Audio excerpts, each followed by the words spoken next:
દોસ્તો આ રુદ્રાક્ષનું ફળ છે જે હું કુંભ મેળામાંથી લાવ્યો તો હવે આપણે તેને ફોલશું અને એમાંથી જોઈશું કે ઓરિજિનલ રુદ્રાક્ષ નીકળે છે કે કેટલા મુખી રુદ્રાક્ષ નીકળે છે તે આપણે જોઈશું। તમે જોઈ શકો છો કે બહુ હાર્ડ પડે છે આ રુદ્રાક્ષને કાઢવા માટે। તમે પણ કુંભના મેળામાં જાઓ તો આવો એકાદો રુદ્રાક્ષ લેતા આવજો, અથવા ન જવાય તો કોઈની પાસેથી મંગાવી પણ શકો છો। દોસ્તો આવા રુદ્રાક્ષ ક્યારેક જ ભાગ્યે જ મળે છે।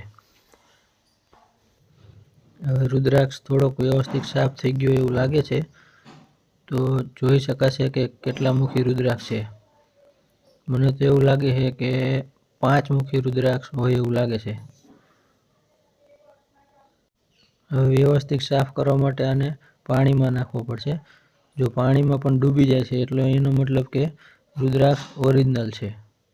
થોડીવાર પાણીમાં રહેવા દઈએ। થોડીવાર પાણીમાંથી રાખીને હવે આવી રીતે બ્રશ લઈને આપણે વ્યવસ્થિત સાફ કરી નાખીશું, જેથી કમ્પ્લીટ દેખાય કે કેટલા મુખી રુદ્રાક્ષ છે।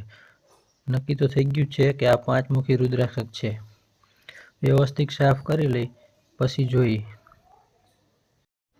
તમે જોઈ શકો છો હવે વ્યવસ્થિત સાફ થઈ ગયો છે, બની શકે એટલો વ્યવસ્થિત સાફ કર્યો છે અને આ 5 મુખી રુદ્રાક્ષ છે જે વ્યવસ્થિત કમ્પ્લીટ રીતે સાફ થઈ ગયો છે।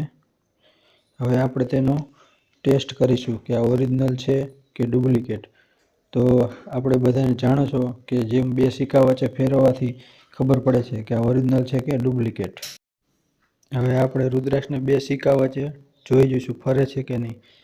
ધ્યાનથી જોજો દોસ્તો, રુદ્રાક્ષ ફરી રહ્યો છે। 2 સિક્કા વચ્ચે રુદ્રાક્ષ રોટેટ થઈ રહ્યો છે, ફરી રહ્યો છે, એનો મતલબ કે આપણને રુદ્રાક્ષ ઓરિજિનલ મળ્યો છે। ધ્યાનથી જુઓ ફરે છે ને। હવે આ ટેસ્ટ પાસ થઈ ગયો છે। હવે આપણે આને પાણીમાં નાખીને પાછો જોઈ જોઈશું કે ડૂબે છે કે નહીં, તો આપણો રુદ્રાક્ષ ઓરિજિનલ। રુદ્રાક્ષને હવે જો હું પાણીમાં નાખું છું,